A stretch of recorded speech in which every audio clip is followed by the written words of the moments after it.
Hey guys, welcome to Rough Riders. Back with another product review for you. Today we're going to be taking a look at the TurboSke helmet, so stick around and check it out.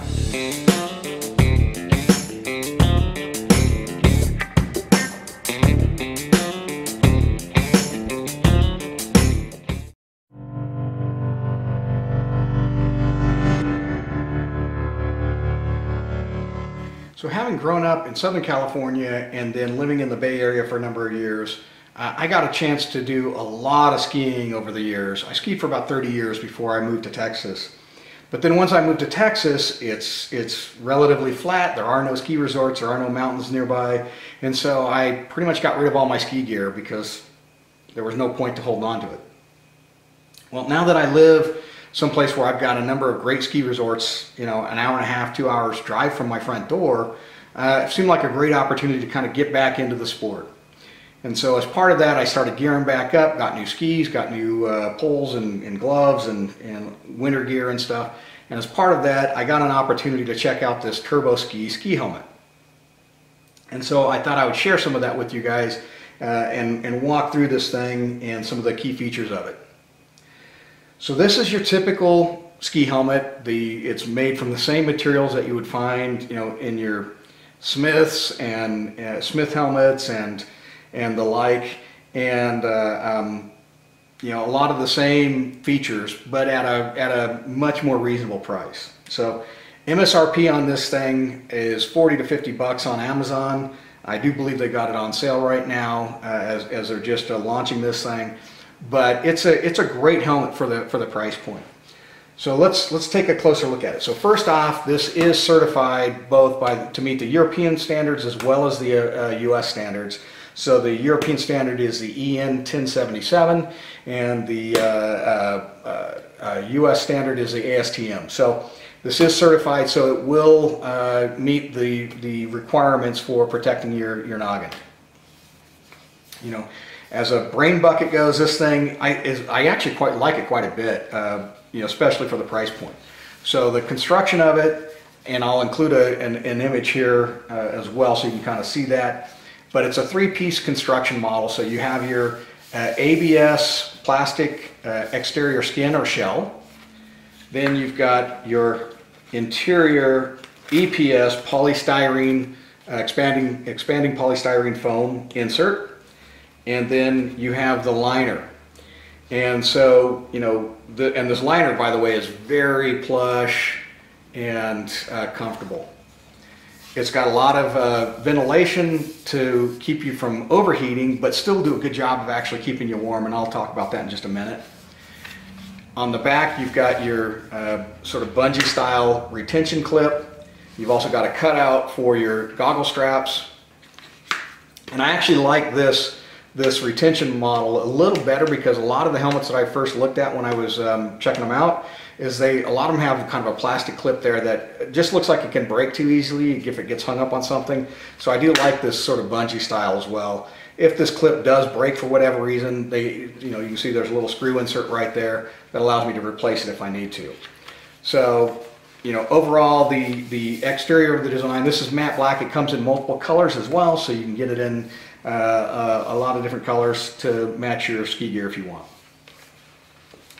As for the liner, as I said, the liner is actually removable, so you can actually pull this out, wash it, and keep it clean if you want. Then the ear pads are very padded, and they're also audio compatible, so I can actually open it up and pop a speaker back in here as well. So if I want to bring music on the mountain with me, it's a very plush fur-lined sort of liner with you know, with good ventilation as well on the liner. So it does a really good job. The construction quality is actually really nice. So you can tell they dipped this in the ABS plastic material, and they've got it masked off just really clean lines on the design. So this thing is just really nice. The sizing mechanism, so they do have, it comes in multiple sizes, but then it's got this little boa constrictor style retention mechanism that allows it to snug it up to be a really good fit for your head. Now, I did get a chance to take this out both onto the slopes, as well as I took it out on my side-by-side after a really big snowstorm and went tearing through a bunch of snow and had snow everywhere. And this thing did a really good job of keeping my head warm.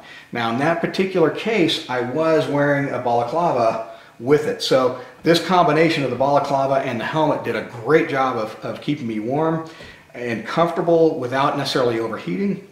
And it was nice because the balaclava's, is fur-lined as well, or it's got a nice liner as well, but it's not like really thick that interrupted with the comfort of the helmet. So the combination of the two were just really, really comfortable, yet still kept me nice and warm.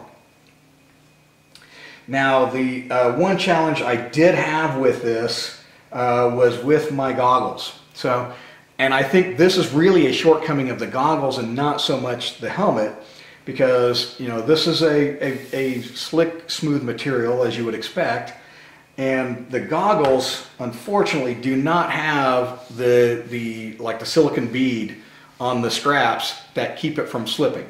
And so what was happening is that as I put the goggles on, if I wanted to just kind of put them up out of the way because I was going to go eat lunch or something like that, the goggles just kept wanting to slip back.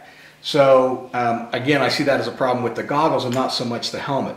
Now, if the helmet did have some sort of catch or something right here just to kind of hold the goggles in place, that would be nice.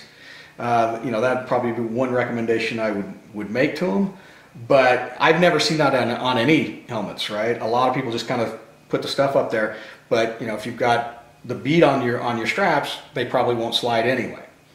But that was kind of the only issue I had with it. Now, I will point out this is not a MIPS style helmet, which you would see on the really high-end $150, $200 helmets.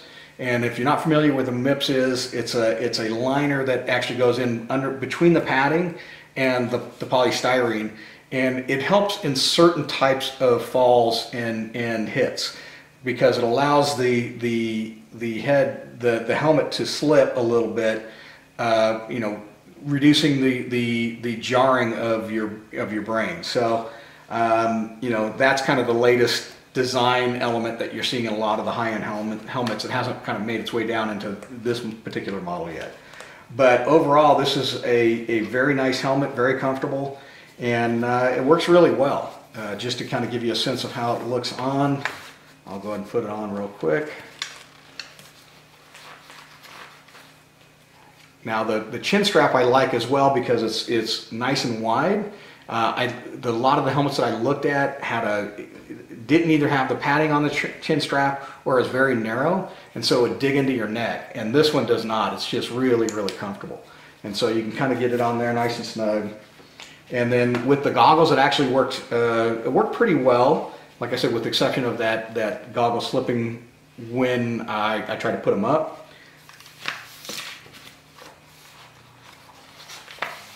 But if I put that on there like this,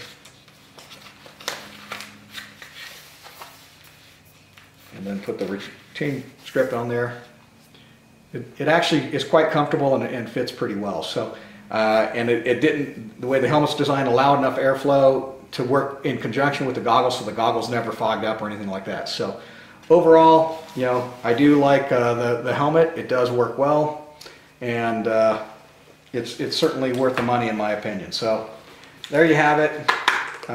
If you got any questions or comments, please leave your questions below. I'd love to hear what you guys think. And if you like this video, please give it a thumbs up and stick around. We've got more product reviews coming.